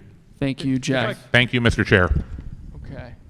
I'd like to be included in that meeting as this is something that I have brought up here in committee over the last year or so. Absolutely. So let's give. We'd like to know the results. Yeah. So okay. So we're going to ask Jeff to convene a meeting with Councilman Henry and Councilman Dorsey, DHCD, and Solid Waste. I'm going to ask that Councilman Henry and/or Councilman Dorsey keep the council updated as to the progress of that meeting. Yes, sir. Jeff, there's no expectation that you're at that meeting. Just please convene it. Mr. Chair, if I may, I stand corrected. I was just informed that we write the ticket, but what I'm saying is the enforcement of law is done by HCD. Is what? Enforcement of the law is done by HCD. So in other words, the conversation I had with HCD was, why couldn't we get on private property? They are the agency that's citing the law that prevents us from getting onto the property. Councilman, why don't you come back and have a seat for a moment? Okay, so HCD enforces the law, but it's DPW that writes the ticket. So for the follow-up meeting, does it just need to be DPW, or do we want to have someone from Jason Hessler's shop there to kind of advise on the actual enforcement? Absolutely, HCD needs to be involved in that Okay, conversation. so we can still proceed with, That's correct. with the meeting as planned? That's Okay, correct. all right, got it. Thank you for the clarification, Director. Okay. All right. Councilman Cohen, did you have anything on solid waste? You're good. Middleton? On solid waste, you're first up on water. Okay, first up on water, thank you, Solid Waste, for the things that you continue to do to improve the quality. We're not at water yet. but Yes, Okay. I just make a quick statement Yes, ma'am. that public employees don't get kudos enough for the things that they do, the services that they do provide, and they do have a city that is struggling, and I just want to thank you for the things that you continue to strive to do and the improvements you strive to make, and also the educational piece in trying to get our residents to really be a part of the communities that they live and serve. And so thank you for your service. Thank you. Pinkett, anything else for solid waste? Schleifer, solid waste. Burnett, solid waste. Excellent. We're cycling back and go to the president first, and then you, Mr. Dorsey. Mr. Dorsey. Are we in water? Thank you. This could be an unpopular suggestion, but we're still collecting leaves in order to burn them. And now we're talking about maybe we start composting, things like that. But I'm just wondering why we're still collecting leaves. If I got space on my property in order to have trees that have leaves enough that I would rake them up, I probably have space on my property where I can just let them disintegrate. Like why are we encouraging people to bag up leaves so that we can expend fossil fuels in order to drive them somewhere for us to have to dispose of them? We do additional collection. We have a specific effort that we undertake just for leaf collection. We don't need to collect them. Why are we doing that? Well, first of all, Councilman, what you're describing is, basically composting the leaves, and so for beneficial reuse and so on, all that. Now, what you basically are suggesting that we ought to have a city-wide leaf composting operation? No, right? I'm suggesting that we stop collecting them. Stop making an explicit effort to get people to bag leaves and put them out. Right now we say, if you want your leaves collected, let us know that you're putting out bags specifically of leaves, and we'll be attentive to the need to collect leaves from your property. I'm saying we just stop doing that because we're expending a lot of fossil fuels and other things just to deal with something that can deal with itself. Yeah.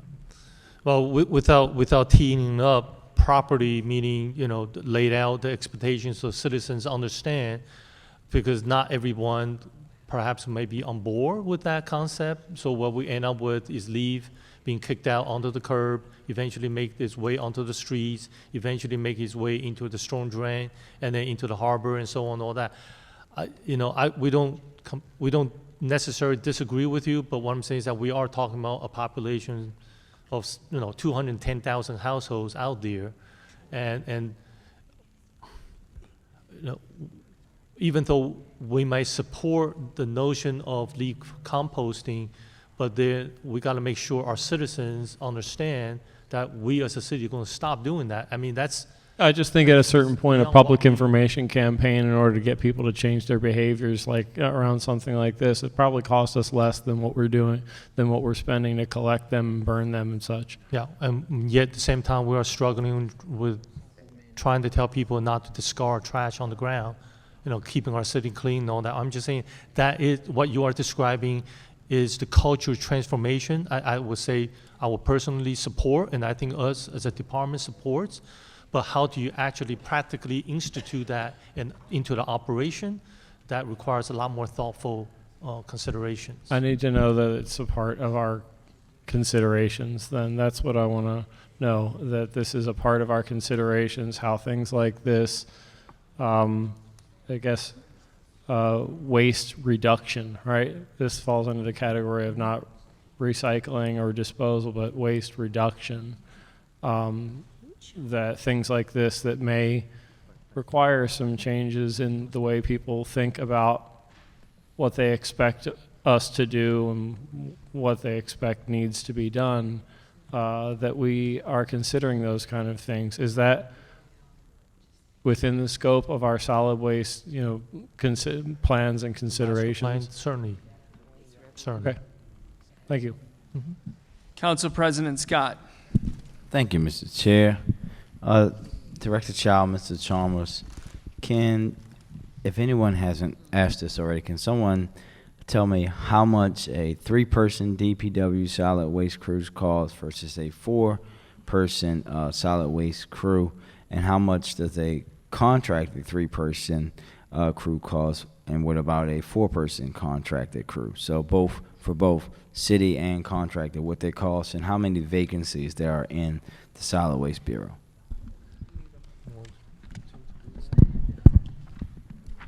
Currently, the Bureau has about 56 vacancies that we're dealing with. As it relates to the crew size, I believe, quote me or hold me to this, but a 2-3-man crew is approximately about, I think, around $500K for those 2 crews.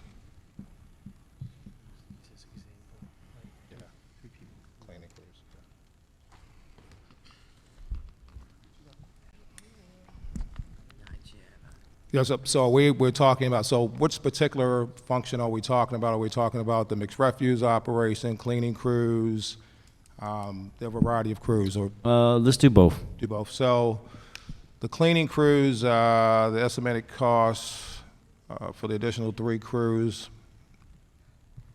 is about, well, my numbers are off.